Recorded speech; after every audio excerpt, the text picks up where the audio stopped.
ఉన్న బంగారాన్ని విడిపించి ఆ రోజు ఆన్లైన్ రేటుకే మేము కొంటాం. Sharma gold company. నమస్తే, వెల్కమ్ టు సుమన్ టీవీ. నేను మీ యామ్ని.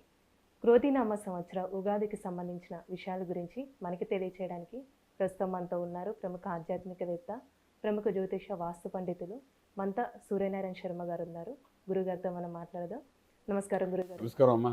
నమస్కారం గురుగారు. గురుగారు, ఈ క్రోధినామ సంవత్సరంలో అసలు ఈ 12 రాశుల వారికి ఏ విధంగా ఉంటుంది? అలానే ముందుగా మేషరాశి కాబట్టి ఈ రాశి వారికి సంబంధించి ఆదాయం కానీ, వ్యయం, రాజపూజ్యం, అవమానం ఏ విధంగా ఉంటుంది? మేషరాశి అనేసరికి మనకు అశ్విని నక్షత్రం, భరణి నక్షత్రం, కృతిక మొదటి పాదం వస్తుందమ్మా. మొత్తం 9 పాదాలు ఉంటాయి కాబట్టి సో ఈ క్రోధనామ సంవత్సరంలో మనకి ఏంటంటే వాళ్ళకి ఆదాయం ఎలా ఉంది, వ్యయం ఎలా ఉంది, రాజపూజ్యం, అవమానం. ఇప్పుడు ఆదాయం దగ్గరకు వచ్చినప్పుడు అంటే వాళ్ళకి ఏముంటుందంటే ఆదాయము ఆల్మోస్ట్ 8 భాగాలు కనబడుతుంటే వ్యయం 14 భాగాలు కనబడుతున్నాయి. అంటే ఆదాయం అనేది 8 భాగాలు అనేది చాలా మంచిదే, అందులో ఏమి సందేహం లేదు. కానీ అలాగే ఖర్చు కూడా వాళ్ళకి విపరీతంగానే కనబడుతాం మేషరాశి వారికి ఈ సంవత్సరం. అలాగే రాజపూజ్యం, అవమానం దగ్గర వచ్చినప్పుడు 4 భాగాలు రాజపూజ్యం కనబడుతుంటే అవమానం దగ్గరకు వచ్చిన 3 భాగాలు కనబడుతున్నాయి. అంటే గౌరవమైన స్థితిగతులు 4 భాగాలు కనబడుతున్నాయి. అంటే గౌరవంగా ఈ సంవత్సరం అంతా వాళ్ళు ఉండడానికి అవకాశం ఉంది. చిన్న చిన్న అవమానాలు ఉంటాయి. అంటే ఓవరాల్గా తీసుకుంటే వాళ్ళకి రాజపూజ్యం, అవమానంలో గౌరవంగా ఈ సంవత్సరం అంతా గడిచిపోతుంది. అలాగే ఆదాయం వ్యయం దగ్గరికి వచ్చినప్పుడు ఎప్పుడైతే మనం 8, 14 అనుకున్నామో ఈ సంవత్సరం 8 భాగాలు ఆదాయం వచ్చినా 14 అంటే పూర్వాశ్రమంలో సంపాదించింది ఈ సంవత్సరం ఖర్చు పెడతారు. సో 14 ఖర్చు అవుతుంది కాబట్టి ఖర్చు అనేది అప్పు చేసి ఖర్చు పెడతారా లేకపోతే పూర్వాశ్రమంలో సంపాదించి ఖర్చు పెడతారా అనేది ఒక ప్రశ్నార్థకంగా ఉంటుంది. ఏదైనప్పటికీ కూడా ఆదాయం వ్యయం అనేది ఈ మేషరాశి వారికి గురుబలంతో చక్కగానే ఉందని చెప్పడానికి అవకాశం ఉంది. ఇప్పుడు వ్యాపారస్తులు చూసుకున్నట్లయితే వాళ్ళకి ఏ విధంగా ఉండొచ్చండి? వ్యాపారస్తులు కొత్త వ్యాపారాలు ఆరంభించవచ్చు. అందులో కూడా కొత్త ఇన్వెస్ట్మెంట్ ప్లాన్స్ కూడా చేసుకునేవచ్చు. అలా ఇన్వెస్ట్మెంట్ ప్లాన్ చేసుకున్నప్పుడు ఈ సంవత్సరం అంతా ఇన్వెస్ట్మెంట్, డెవలప్మెంట్ స్టాగ్నెంట్ అయ్యి ఉంటుంది. వచ్చే సంవత్సరం కల్లా అది ప్రాఫిటబుల్గా వెళ్ళే అవకాశం ఉంటుందన్నమాట. సో వ్యాపారస్తులు కూడా మంచి ప్రాఫిటబుల్గా ఉంటుంది. అండ్ యావరేజ్గా 20 to 30% డెవలప్మెంట్స్ అయితే బాగానే కనబడతాయి వీళ్ళకి.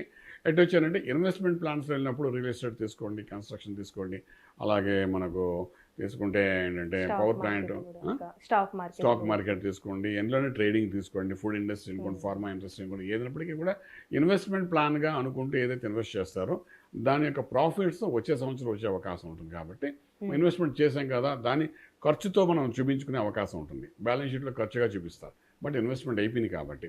బట్ ఇది ప్రాఫిట్గానే వెళ్తుంది తప్ప నష్టపోయే అవకాశం అయితే వీళ్ళకి కనిపించదని చెప్పొచ్చండి.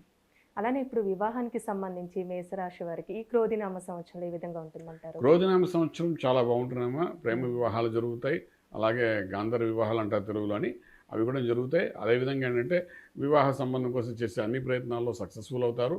అలాగే మధ్యవర్తిత్వం వహించినా కూడా వీళ్ళు ఒక గౌరవం నిలబెట్టుకునేటట్టుగా ఉంటుంది తప్ప అవమానం పడేటట్టుగా ఉండదు. శుభకార్యం ఎంతో కాలంగా వివాహం జరిగిన వాడు కూడా వివాహం జరుగుతుంది. అలాగే మనకు సంతానం విషయంలో కూడా సంతానం కోసం చేసే ప్రయత్నాల్లో కొంత సఫలీకృతం ఒక ఇబ్బంది పడిన వాళ్ళకి ఈ సంవత్సరం వాళ్ళకి సంతానం కలగడము, మంచి శుభఫలితాలు కలిగే అవకాశం అయితే మనకు బాగానే కనిపిస్తుంది చెప్పచ్చు. ఇప్పుడు వ్యవసాయం ఏ విధంగా ఉంటుందండి ఈ మేషరాశి వారికి? వ్యవసాయం దగ్గరకు వచ్చినప్పుడు అంటే పాడి పంట అని మనం అనుకుంటాము. అందులోని అగ్రికల్చర్, ఆర్గానిక్ ఇండస్ట్రీ సంబంధించింది, విత్తనాలు, సీడ్స్, పెస్టిసైడ్స్, వాటన్నిటికి సంబంధించిన వ్యాపారాలు అనుకోండి, రైతాంగానికి అనుకోండి, ఒక 50 to 20% ప్రాఫిటబుల్గా ఉంటుంది. తర్వాత ఏంటంటే ఇక్కడ మెయిన్గా ఏంటంటే ఈ యొక్క నష్టం జరగకుండా వచ్చిన పంట ఏదో పూర్తిగా లాభదాయకంగా ముందుకెళ్ళే అవకాశం అయితే బాగా ఉంది. గురుగారు, ఇప్పుడు విద్యార్థులకండి విదేశాల్లో ఉన్న వాళ్ళు ఉంటారు, అలానే వెళ్ళాలి అనుకుంటున్న వాళ్ళకి ఏ విధంగా ఉంటుందంటారు? విదేశాలకు వెళ్ళి చదువుకోవాలనుకున్న వాళ్ళకి, ఫర్ ఎగ్జాంపుల్ యూకే అనుకోండి, జర్మనీ అనుకోండి, కెనడా అనుకోండి, యూఎస్ అనుకోండి, ఇక్కడ చదువు కోసం వెళ్ళాలనుకున్న విద్యార్థికి మాత్రం చక్కటి ఫలితం అయితే ఉన్నదమ్మా. ఏమాత్రం మనం భయపడక్కలే. కానీ విదేశాలు ఆల్రెడీ సెటిల్ అయిన వాళ్ళు ఎవరైతే ఉన్నారో వాళ్ళకైనా రాశిపరంగా తీసుకుంటే కొంత బాగానే ఉందని చెప్పొచ్చు. కానీ విదేశాలకి ఉద్యోగరీత్యా వెళ్ళాలనుకున్న వాళ్ళకి మాత్రం కొంచెం స్టాగ్నెంట్ అయ్యే అవకాశం ఉంటుంది.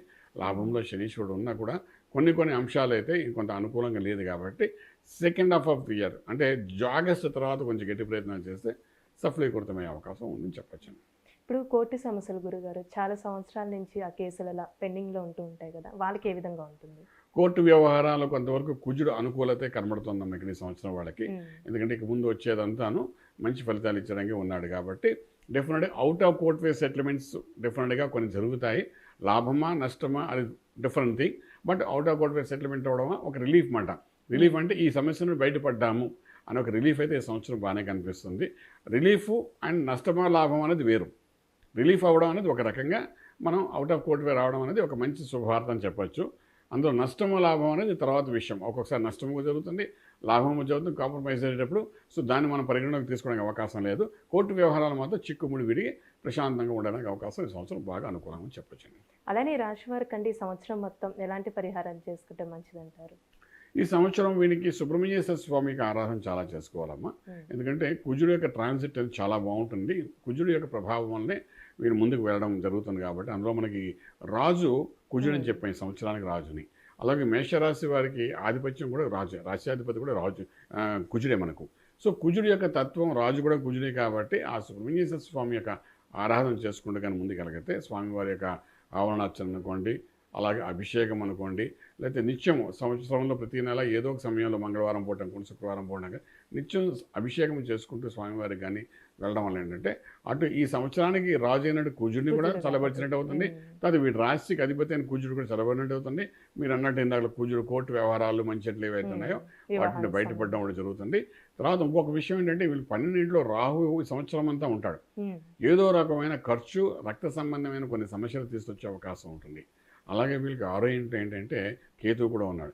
ఏదైనా చిన్న అవకాశం కనబడితే చిన్న ఆపరేషన్ కూడా చేద్దాం అనుకుంటాడు వాడు. ఇవి రెండు వాళ్ళిద్దరు అక్కడ కదలరు ఈ సంవత్సరం అంతా. శని ఏ విధంగా అయితే ఏకాదశంలో లాభం ఇస్తున్నాడో రాహుకేతులు ఇద్దరు ఇబ్బంది పెట్టడానికి అలాగ టైం వస్తే చాలు అవకాశాన్ని ఉపయోగించుకుని ఏదో రకంగా ఇబ్బంది పెడదాం ఆరోగ్య రీత్యా అనుకుంటారు. సో అలా అనుకుంటున్నారు కాబట్టి అనుకోవడం అంటే వాళ్ళ డ్యూటీ వాళ్ళు చేస్తారు, అలాగా చేస్తారు కాబట్టి ఇక్కడ ఏంటంటే మనకు ఆ సుబ్రహ్మణ్య స్వామిని ఏ విధంగా మనం చేసుకుంటున్నామో అది చేసుకుంటూ ఈ రాహుకేతులు కూడా మధ్యలో అప్పుడప్పుడు చేసుకోవాల్సిన సంస్కారాలు చేసుకుంటూ పోతే డెఫినెట్గా ఆరోగ్య విషయంలో కూడా ఇబ్బంది జరగదు. అలాగే సంవత్సరం అంతా కూడా హ్యాపీగా మానసిక ఒత్తిడిని బయటపడ్డాము, రాజమార్గంలో రాజు పొందడానికి అవకాశం ఉంటుంది చెప్పచ్చు. చాలా చక్కగా తెలియజేశారండి, ధన్యవాదాలు. శుభం బియాదు. చూసారు కదండి, క్రోధినామ సంవత్సరంలో మేషరాశి వారికి ఏ విధంగా ఉంటుంది, అలానే ఎలాంటి పరిహారం చేసుకోవాలి గురువుగారు మనకి తెలియజేశారు కదా.